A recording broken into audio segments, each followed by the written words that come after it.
దేశంలో ఉంటే యావత్ కాలము చచ్చిన వరకు అక్కడ బ్రతకాలి, లేకపోతే మహాభయంకరమైన దానికి ఊరి తీస్తారు. ఇంకా కొన్ని రాష్ట్రాల్లో మనకు తెలిసింది, మనకు సరిగ్గా తెలీదు, కొన్ని కరెంట్లో పెడతారు. ఇంకా కొన్ని ప్రాంతాల్లో కొన్ని ఉన్నాయి.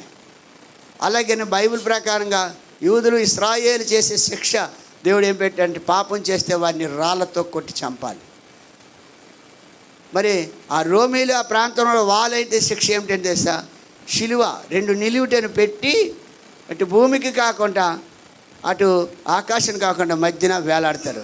ఆ శిక్షనే మన ప్రభువుకి వేశారు. ఆ శిక్షనే వేశారు.